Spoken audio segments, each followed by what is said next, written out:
जय सच्चिदानंद। वयम राष्ट्रे जागृयामि पुरोहिता। हम सभी राष्ट्र के पुरोहित राष्ट्र को जागृत करें। माँ भारती के श्री चरणों में शत शत नमन। आज मैं अपने वीडियो के माध्यम से देश के सभी हिंदू सनातनी भाई बहनों को मैं अपने विचार प्रकट करना चाहता हूँ। मेरे विचार यह हैं कि जो मेरे हिंदू सनातनी भाई बहन यह सोचकर प्रसन्न होते हैं कि पाकिस्तान के टुकड़े हो जाएंगे, पाकिस्तान अनेक टुकड़ों में विभक्त हो जाएगा तो पाकिस्तान कमज़ोर हो जाएगा, पर ये मत भूलें कि इसके पहले भी बांग्लादेश को प्रथम राष्ट्र का दर्जा भारत ने ही दिया था। आज बांग्लादेश भारत का शत्रु है और बांग्लादेश में रहने वाले जो मेरे हिंदू सनातनी भाई बहन हैं उनके साथ कैसा दुर्व्यवहार करते हैं। वहाँ के जो मुस्लिम बाहुल हैं वो हमारे हिंदू सनातनी भाइयों की हत्या तक करने में नहीं चूकते। अगर पाकिस्तान अनेक टुकड़ों में हुआ तो स्वाभाविक है कि वो अलग अलग देश बनेंगे, क्योंकि वो सब मुस्लिम है इसलिए सारे इस्लामिक राष्ट्र बनेंगे। जब इस्लामिक राष्ट्र बनेंगे तो भविष्य में पता नहीं चलेगा कि उनका कब इस्लाम जागृत हो जाए और वो भारत के लिए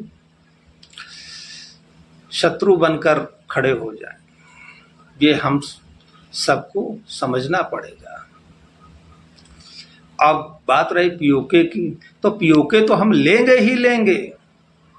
अब पीओके के साथ हम पाकिस्तान को भारत के अधीन करेंगे, क्योंकि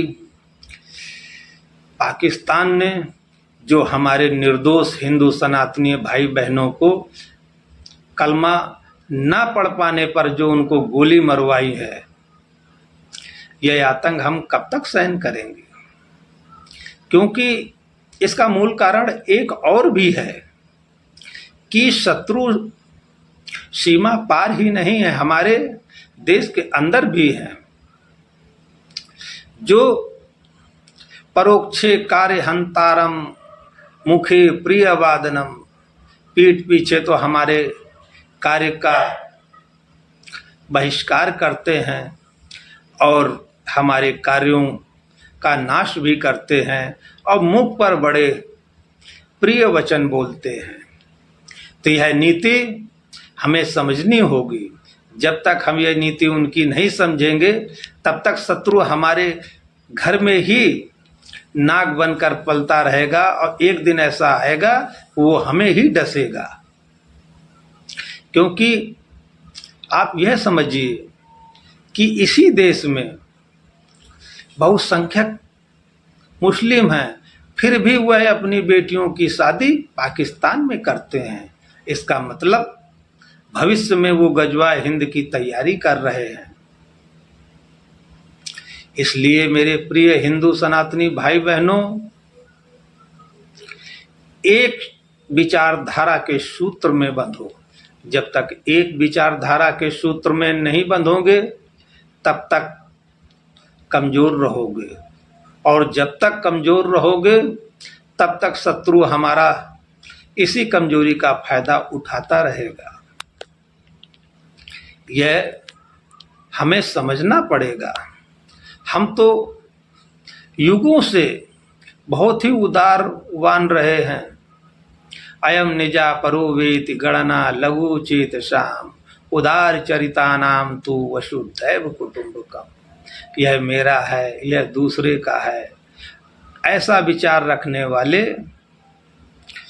क्षुद्र बुद्धि के माने जाते हैं हमारी विचारधारा में।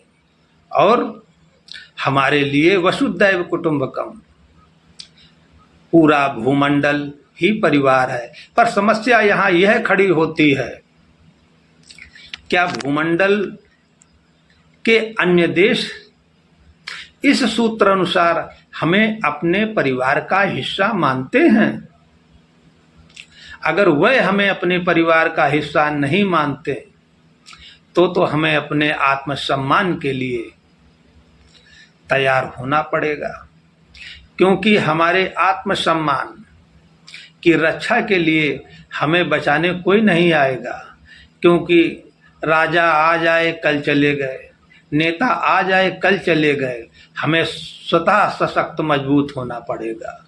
जब तक हम स्वतः सशक्त मजबूत नहीं होंगे तब तक हमारे साथ अत्याचार होता रहेगा, और बहुत अत्याचार हमारे पूर्वजों ने झेला है। इसलिए अब हम सब एक विचारधारा में बंधे। जब तक हम एक विचारधारा में नहीं बंधेंगे तब तक हम राष्ट्र अपना नहीं बचा पाएंगे। इसलिए आत्मरक्षा, राष्ट्र रक्षा, सम्मान रक्षा, संस्कार रक्षा हेतु हम सब को एक विचारधारा के सूत्र में बंधना पड़ेगा। जय सच्चिदानंद, जय सच्चिदानंद।